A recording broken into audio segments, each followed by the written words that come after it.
Welcome back to Horror Vault Channel. In this video, I will tell you 5 creepiest real-life ghost encounters by police officers while they were on their duties. I would highly recommend you to subscribe to this channel if you are a fan of such true horror stories. Without delay, let us get started. Story 1. The Pale Hand in the Car. My name is Officer David Turner, and I've been with the Texas Highway Patrol for nearly 8 years.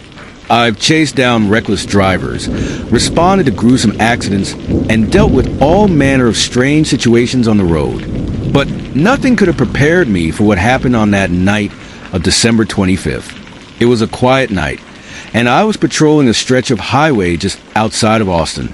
The moon hung low in the sky, casting an eerie glow over the empty road. My shift had been uneventful so far, just a couple of routine traffic stops. Then, at around midnight, my radio crackled to life. Dispatch to Unit 7. We've got reports of a vehicle speeding erratically on Highway 281 near mile marker 42. Please investigate. I acknowledged the call and headed toward the location. Little did I know, this would be a night I'd never forget. I spotted the car, a white sedan, about 5 minutes later. It was weaving dangerously between lanes, its headlights flickering as it sped down the highway. I flipped on my sirens and gave chase. Unit 7 to dispatch, I said into my radio. I'm in pursuit of a white sedan heading southbound on 281. Requesting backup. Copy that, Unit 7. Dispatch replied. Backup is en route. I followed the car for several miles as it darted between lanes, narrowly avoiding other vehicles. Something about its movements felt off, almost unnatural. It didn't slow down or stop, even when I blared my horn and shouted commands through the loudspeaker. Finally, without warning, the car veered off onto a dirt road and came to an abrupt stop at the edge of a wooded area. I parked my cruiser a safe distance away and approached the car cautiously, my flashlight in one hand and my other hand resting on my holstered weapon. The engine was still running, but as I shone my light into the driver's side window, I froze. The car was empty. There was no driver, no passengers, nothing but an eerie silence that seemed to envelop the vehicle. The doors were locked from the inside, and there were no signs of anyone exiting or fleeing into the woods. Dispatch, I said into my radio, trying to keep my voice steady. The vehicle is unoccupied. There's no one here. Say again, Unit 7. Dispatch sounded as confused as I felt. I said there's no one in the car, I repeated. It's completely empty. As I circled around to check the passenger side of the car, something caught my eye, a faint movement inside. At first, I thought it might be a reflection or a trick of the light, but then I saw it clearly. A pale hand pressing against the inside of the driver's side window. My heart skipped a beat as I stepped back instinctively. The hand was thin and almost translucent. Its fingers splayed against the glass as if trying to push through it. But when I looked into the car again with my flashlight, there was nothing there. Dispatch, I said urgently, there's something inside this vehicle. What do you mean something? Unit 7. Dispatch asked. I don't know how to explain it, I replied, but there's no one here and yet. Before I could finish my sentence, the hand appeared again, this time on the rear passenger window. It lingered for just a moment before disappearing into thin air. At that point, every instinct screamed at me to leave, to get back in my cruiser and drive away as fast as possible. But something compelled me to stay, to figure out what was happening. I reached for the door handle and tried to open it again, but it wouldn't budge. The locks clicked repeatedly as if someone or something inside was playing with them. Then came the sound, a faint whispering that seemed to emanate from within the car itself. It grew louder and more insistent until it became an almost deafening chorus of voices speaking in a language I couldn't understand. Suddenly, all the lights on my cruiser went out. Headlights, dashboard lights, even my radio went dead.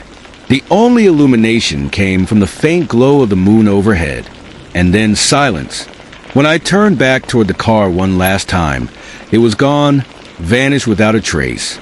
Shaken and disoriented, I returned to my cruiser and tried to radio dispatch again. The connection crackled back to life just as backup arrived on scene. "What happened here?" one of the officers asked as he stepped out of his vehicle. "I don't know," I admitted honestly. "The car, it just disappeared." We searched the area thoroughly but found no sign of tire tracks or any evidence that a vehicle had been there at all. Later that night, when reviewing footage from my body camera and dash cam, we discovered something chilling. Brief glimpses of a pale hand pressing against various windows of the car, just as I had seen, but no driver or passengers were ever visible. To this day, I can't explain what happened that night on Highway 281. Some say it was a ghostly apparition. Others believe it was something far more sinister. All I know is that whenever I patrol that stretch of road now, I keep one eye on my rearview mirror. That's the end of the story number 1. What do you think this police officer encountered that night? Let us know your thoughts in the comments. We now move towards the next story. Story 2, The Vanishing Child. My name is Officer Daniel Hayes, and I've been with the force for almost a decade. I've always prided myself on being level-headed and rational, even in the most stressful situations. But nothing could have prepared me for what happened on that spooky night of October 5th. It was a quiet night, and my shift was nearly over when the call came in.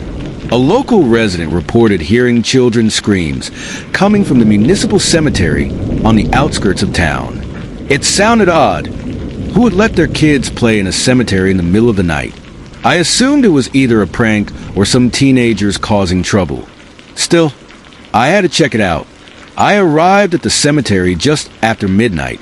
The iron gates creaked as I pushed them open, and my flashlight beam swept across rows of headstones and mausoleums. The air was cold and still, and an uneasy silence hung over the place. I started walking along the main path, calling out into the darkness. "This is Officer Hayes with the police department. Is anyone here?" My voice echoed back to me, but there was no response. As I moved deeper into the cemetery, I began to hear faint noises, soft rustling sounds that seemed to come from all directions.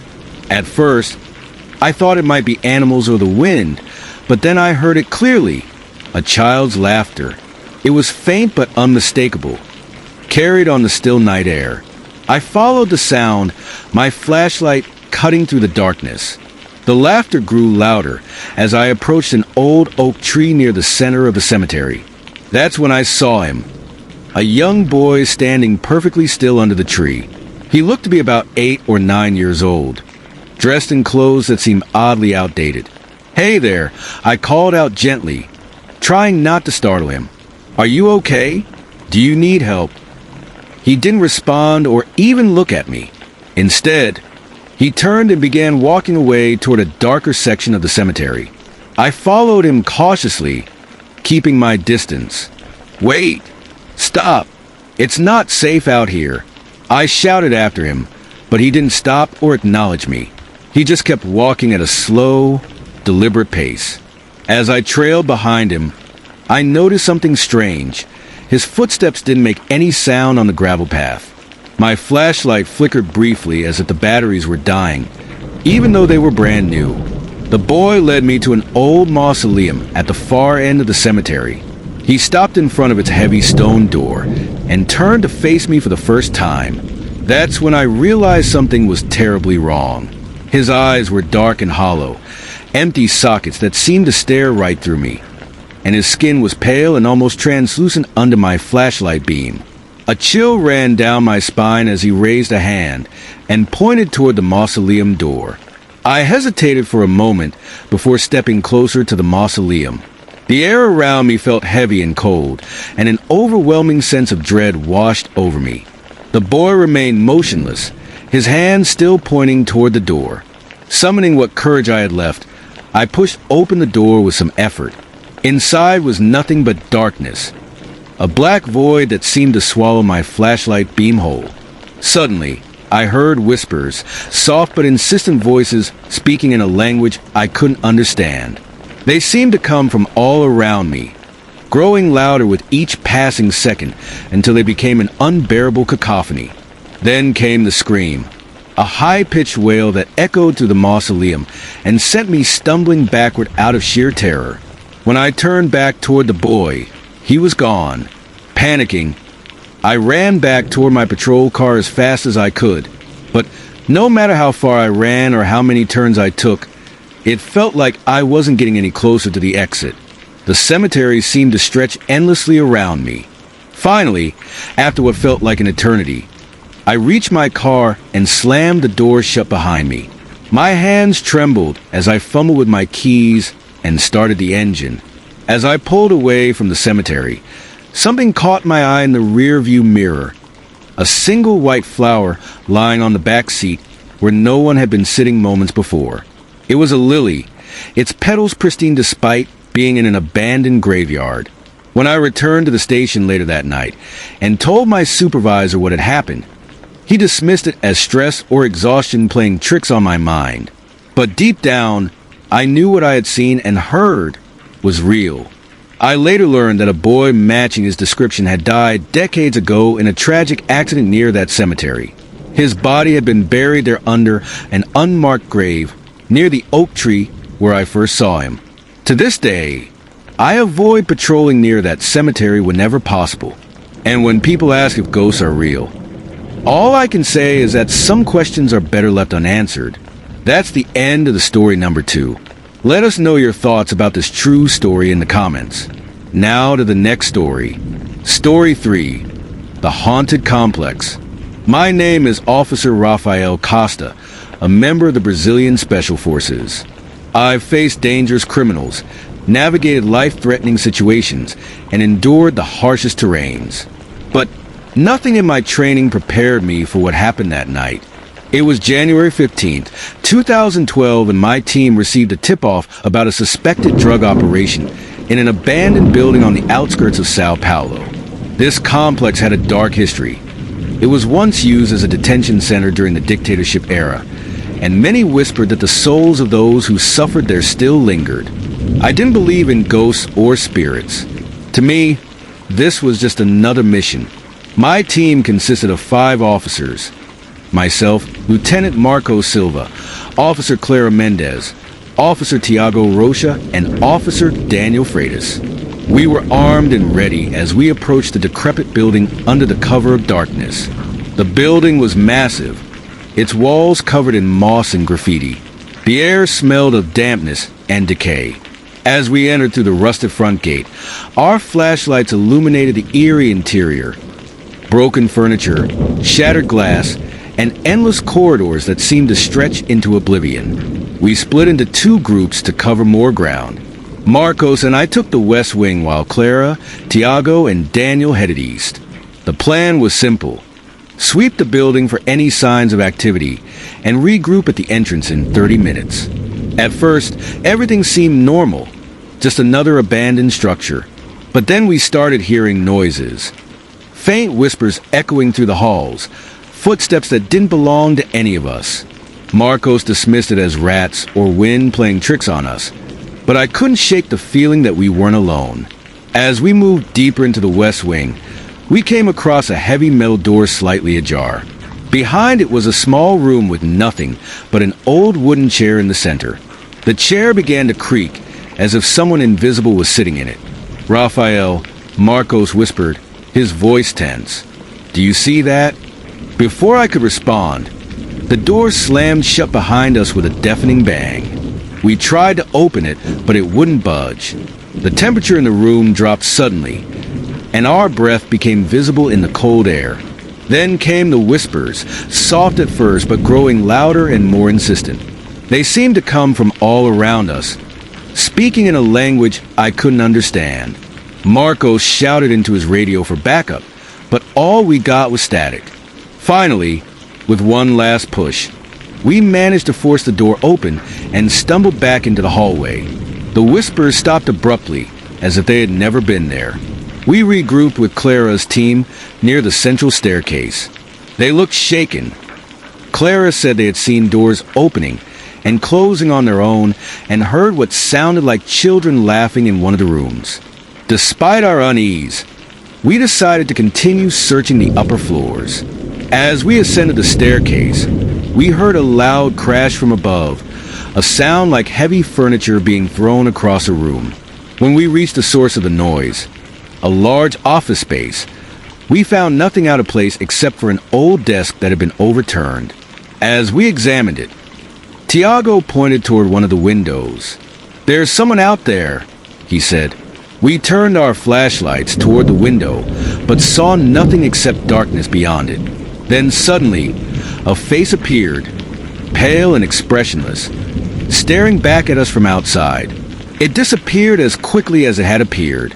At this point, panic began to set in among our group. Daniel suggested we leave immediately, but Marcos insisted on completing our sweep of the building. As we moved toward what appeared to be a storage area on the top floor, we encountered something that defied explanation. A door that shook violently as if someone or something on the other side was trying to break through. Marcos ordered us to stand back as he kicked it open. The room was empty except for an old mirror leaning against one wall. But when we looked into it, we didn't see our reflections. Instead, we saw shadowy figures standing behind us. We turned around quickly, but found nothing there. When we looked back at the mirror again, it had shattered into pieces without anyone touching it. That was enough for all of us. We ran out of that building as fast as we could without looking back. When we reported what had happened to our superiors, they dismissed it as stress-induced hallucinations caused by fatigue or environmental factors like mold or gas leaks in the building. But my team knows what we experienced that night was real and unexplainable. To this day, I can't drive past that abandoned complex without feeling a chill run down my spine. Whatever haunts that place is still there, and I hope I never have to face it again. That's the end of the story number 3. So, guys, what do you think about this haunted complex? Let us know your thoughts in the comments. Now we move to the next story. Story 4, Vanished Driver. My name is Officer Ethan Carter, and I've been with the force for nearly a decade. I've seen my share of strange things, but nothing could have prepared me for what happened that night. It was a Wednesday evening. The air was crisp, and the highway stretched out before me like a ribbon of silence. My partner, Officer Mia Reynolds, and I were patrolling Route 17 when the dispatcher's voice crackled through the radio. Unit 7, we've got reports of a vehicle speeding erratically on Route 17 near the old quarry. Please investigate. We acknowledged the call and soon spotted the vehicle, a black sedan moving at an alarming speed.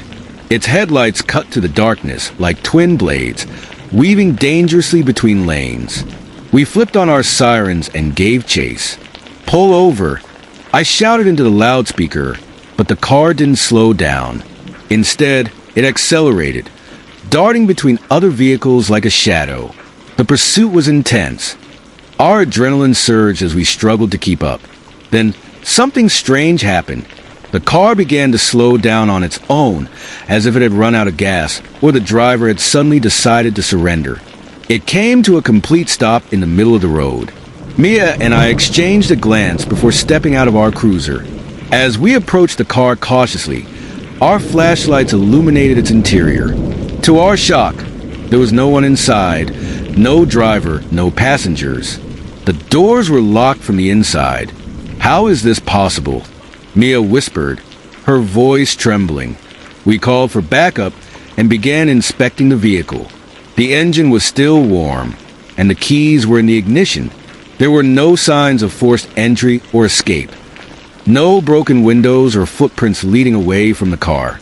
It was as if whoever had been driving had simply vanished into thin air. Dispatch radioed in. Unit 7, are you sure there's no one in the vehicle? Witnesses reported seeing a driver. We're sure, I replied uneasily. As we waited for tow services to arrive, strange things began to happen. Our radios emitted bursts of static interspersed with faint whispers that neither of us could understand. The temperature around us seemed to drop suddenly, our breath visible in the cold air despite it being an otherwise mild evening. Then came the sound of faint tapping from inside the car's trunk. Mia and I drew our weapons and approached the trunk cautiously. "Open it," she said, her voice barely above a whisper. My hands shook as I popped it open. It was empty, but just as we stepped back, we heard it again, a tapping sound, this time coming from inside the cabin of the car. We turned around just in time to see something, or someone, move in the back seat. But when we opened the doors again, there was nothing there. Suddenly, all our flashlights and radios went dead simultaneously. The only light came from the moon above and the eerie glow of the car's headlights, which flickered ominously before going out completely. That's when we saw it. A figure standing about 50 feet away on the side of the road. It was tall and cloaked in shadow, its features obscured but its presence unmistakable. It didn't move, it just stood there watching us. We shouted at it to identify itself, but it remained silent. Then, without warning, it vanished, disappearing as suddenly as it had appeared. Backup arrived moments later to find Mia and me shaken but unharmed. The car was towed away for forensic analysis, but nothing unusual was found except for one chilling detail. Fingerprints on the inside of all 4 windows. Prints that didn't match anyone in our database or either of us. To this day, I don't know what happened that night or who or what we encountered on that lonely stretch of highway.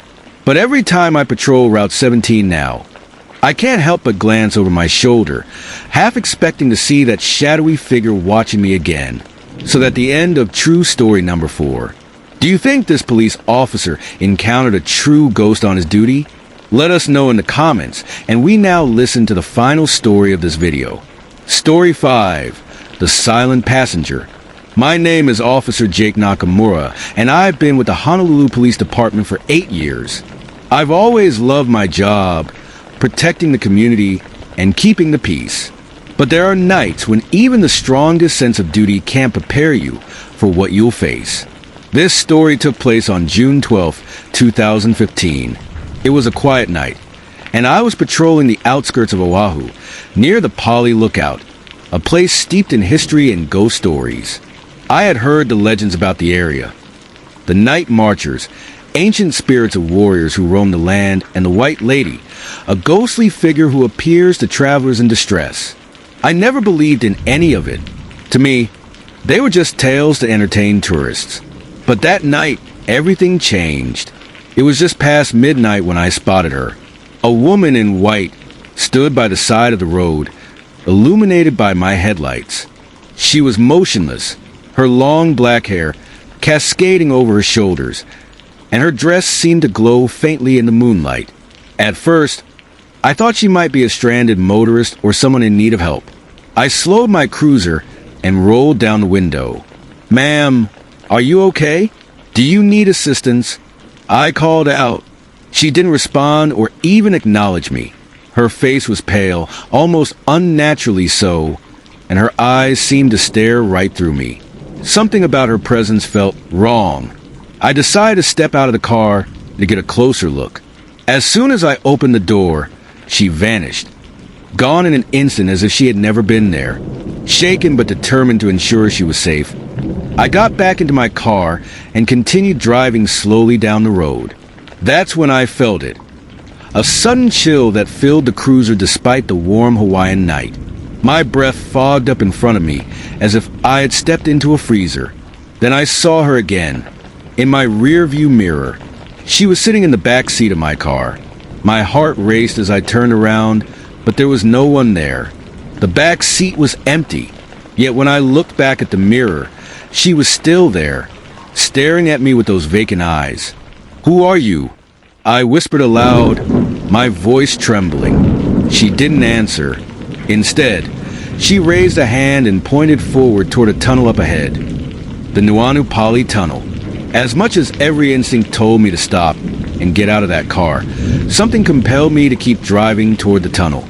The air grew colder with each passing second, and an oppressive silence filled the vehicle.